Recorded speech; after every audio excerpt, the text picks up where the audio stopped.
Annyeonghaseyo and welcome back. So today we are going to talk about chianta. Chianta is the same as on, but instead of going on the front of a verb, it goes on the back side of a verb. And we're going to go over those conjugations right now. So we're just going to jump right into it. But if you remember, on is the negative form of a verb. So like an gayo means to not go. So if we use this one, chianta, it'd be the same thing. The only difference is chianta is a little more formal than on form, if that's how you want to put it. So let's just jump right into it. So the first thing we're going to do is talk about how we can change it to the chianta form. So if we have the form here, chi an ta, that is the basic form. Like I told you, that is the same form as the an, but the an goes before the verb, so it's an plus tongsa, if you want to put it like that. Tongsa. And then this one would be tongsa plus chi an ta. So tongsa plus chianta. So if you have like this, you can start off with, maybe let's go with kada. So if we have kada, which means to go, then to make the chianta form, first you just drop the ta. So now you're left with just ka, and then you just add chianta. So ka ji an ta, ka ji an ta, and you're finished.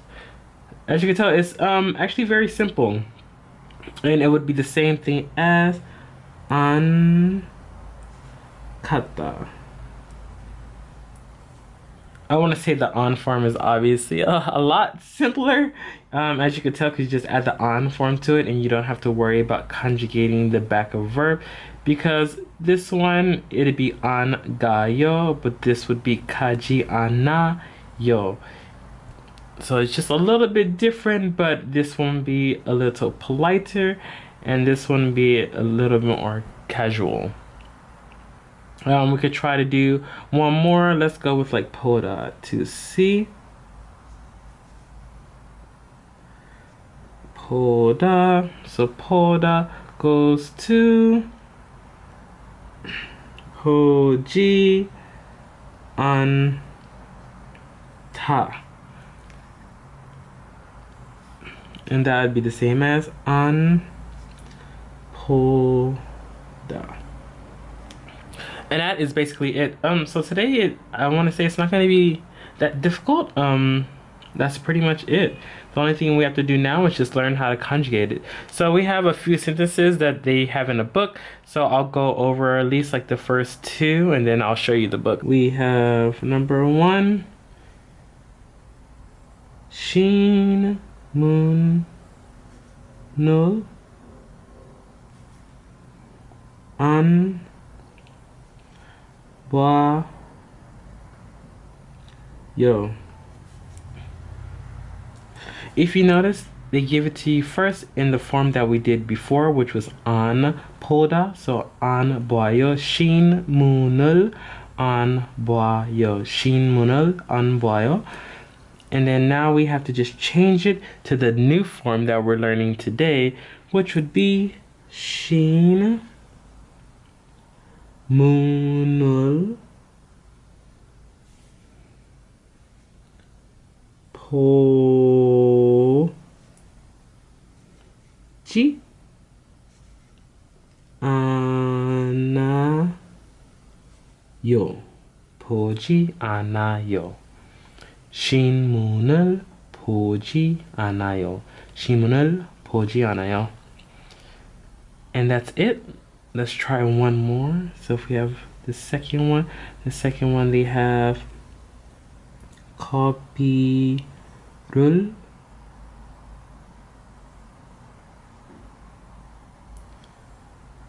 안 마셔요.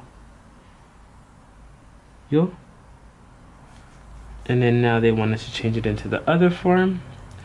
We have 커피를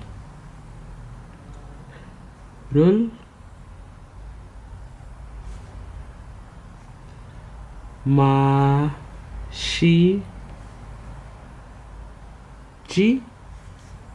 않아요. Just remember that the first thing you should do, especially for this part, since certain things can change differently, is you want to remember that this is 보다. So it changes to 보지 않다.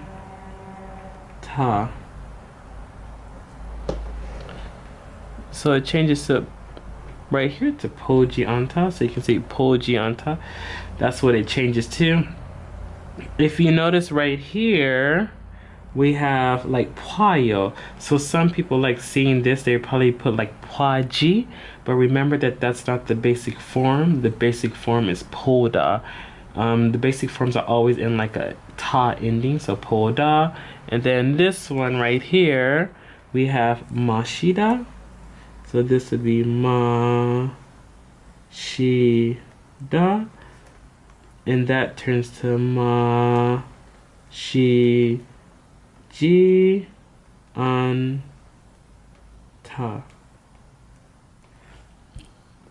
So just remember that you have to take it back to the ta form, especially if you're looking at something else that is like changes a little bit differently because of the the change when it's conjugated. How this one I said went to like 봐요, or maybe like 듣다 that goes to like 들어요, and like some that have exceptions. So just be careful of that. But that is it. Back here we did the first two. Now they have 치마를 안 입어요. So they have 입지 않아요.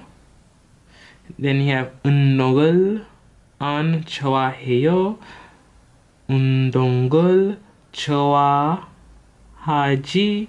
않아요. 손이 안 깨끗해요. 손이 깨끗하지 않아요. 깨끗하지 않아요. It is the same thing on the bottom. On the bottom you have like 휴대폰이 싸요. And since you know that it's the negative part, you know it's 아니요. 휴대폰이 쓰지 않아요. Remember that this is 싸요, but the original form is 쓰다. 쓰다. So since this is 쓰다, you change that to 쓰지 않아요. And then you just answer more questions. And then you can do those by yourself. And then here, this part was actually very helpful again. It's like going over the same things that we went over, which is places. So you have like 출발, which means like depart. And then you have 공원, 공항, 극장, 꽃집, 노래방, 도서관, 미용실, and it just keeps going until you 도착, which is arrive. And then the only thing you're doing is just saying like 공원에서 운동을 해요. You're just saying what you would do. So right here it says 친구하고 이야기해 보세요. So just try to talk with a friend. So you're just saying what you do. You can say what you do or what you don't do. Since now at this point we have learned two different things. We learned like hey, and then heyo, and now we have learned like 하지 않아요 or 안 해요. So now you have two forms you can use, and you just say what you do at these places or what you don't do at these places, using the vocabulary that we've learned up until this point. After that, you have a reading, and then you have to answer some questions. So 읽기, you have a reading and just answer the questions. Then on the bottom right here, same thing, using this right here, you fill in the blanks. So you have to read it and try to figure out which one goes where. You can also look at mine to see where I put certain things. And then if not, you can also, or maybe I did it wrong, who knows? You know, I'm just learning just like you guys are too. So you can look through it and then see why I chose what I chose. And if you have any questions, you can leave those in the comment box below and I'll answer them. And then just like always, using these two, the first one right here, the ilki and the suki, which is like fill in the blanks. Then you come over here and then you have to write. And this says 여러분의 한국 생활을 써보세요. So just write about your life in Korea. If you're not in Korea, you can just write about anything or how your life would be if you were in Korea. Just write it as if you were there. Like saying basically like, I don't know, what you do daily like in Korea or just at home. I guess you could just write whatever 생활 you want to, so like your life at home. And then on the bottom they have the list of vocabulary. So this is the vocabulary that we have learned in this section. So I hope that's very helpful to you guys to be able to see some new vocabulary and some old ones because they build up on what we have already learned. And then we have this last page, which I think is actually very helpful to everybody, especially if this is one of the things that you do. This has 직업의 종류, so just like types or varieties of different occupations. So if you're any of these, you can at least know some of the occupations that are out there. Or if you have them, you can also say what occupation you are now if you're one of these right here. They don't list all the occupations, but I think they list the majority of them, or the ones that you usually see people doing. So I think this is a good start to the occupation section. And it goes over like 1, 2, 3, 4, 1, 2, 3, 4, 5, 6. It goes over about 24 of them. So I think that's like a great start to your occupation setting. And then you can also just use these from now on when you write certain things, like what you do. And that's the end of this section, so I will see you guys next time. Bye. You're still here? Thanks for watching the video until the end. Please don't forget to check out the description box below for info on my friends that were in the video. Hi! Product links, my other social media platforms, and my new product designer. If you guys love the video, please don't forget to like and subscribe. And don't forget to comment, because I really love reading and writing back to comments that fans leave. And thanks for watching. See you guys next time. Bye.